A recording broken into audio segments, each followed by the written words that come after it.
Hello students, तो आज के चैनल में मैं आपको पॉलिनोमियल चैप्टर के बारे में बताऊंगी जो हमारा चैप्टर 2 है, क्लास 10। तो इसमें आज मैं आपको बताऊंगी कि आपको जो है find the zeros of quadratic polynomial, आपको जीरोज निकालने हैं क्वाड्रेटिक पॉलिनोमियल के और आपको उसके साथ उसका रिलेशनशिप वेरीफाई करना है उसके जीरोज और कोफिशिएंट का।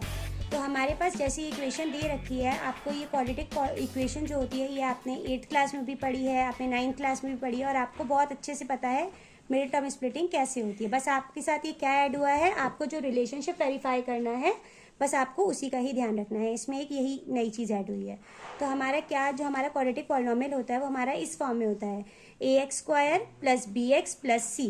इससे हम a की वैल्यू कैसे निकालते हैं, हमें जो x² के कोफिशिएंट से हम इसको कंपेयर करते हैं तो a की वैल्यू आ गई हमारी 3, b की वैल्यू होगी -1 और c की वैल्यू होगी -4।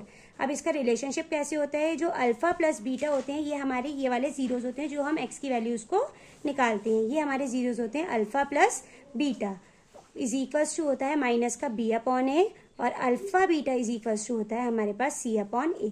ये हमारा होता है रिलेशनशिप जो हमें इसको वेरीफाई करना होता है। अब उसके बाद आती है हमारी इक्वेशन जिसको हम सॉल्व करते हैं। ये हमारी जो इक्वेशन है 3x² - x - 4।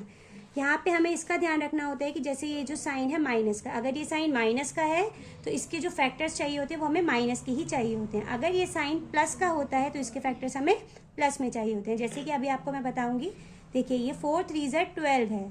अब यहाँ पे साइन माइनस का है तो इसलिए हम जो इसको जो ब्रेक करके हम लिखेंगे वो हमारी वैल्यूज किस में आनी चाहिए, माइनस में। तभी हमने इसको लिखा 4 - 3, तो ये आ गया हमारा 1। इसको ही हमने ब्रेक करके लिखा, हमने इसको मल्टीप्लाई किया 3x² - 4x minus minus plus का 3x माइनस का 4। यहाँ से आपने x कॉमन लिया, ये आपका आ गया 3x - 4। यहाँ पे आपने प्लस का 1 कॉमन लिया, ये आ गया 3x - 4। यहाँ पे 3x - 4 3x - 4 दोनों में कॉमन था इसलिए मैंने इसको यहाँ पे कॉमन रख दिया। यहाँ पे बच गया x + 1। जब आपने x + 1 को 0 के इक्वल रखा तो x की वैल्यू आ गई -1। जब आपने 3x - 4 को 0 के इक्वल रखा तो x की वैल्यू आ गई आपकी 4/3। इसी हिसाब से ये एक वैल्यू हमारी हो गई अल्फा और एक वैल्यू हमारी हो जाती है बीटा। जैसे कि मैंने यहाँ पे लिखा भी है alpha is equals to -1, beta is equals to -4/3। Sum of zeros और प्रोडक्ट ऑफ जीरोस का मतलब भी यही होता है। इसको हम अल्फा प्लस बीटा लिख लें, चाहे हम इसे सम ऑफ जीरोस भी लिख सकते हैं। इज इक्वल्स टू -b/a और ये हमारा कहलाता है प्रोडक्ट, क्योंकि हम अल्फा प्लस बीटा का प्रोडक्ट ही कर रहे हैं।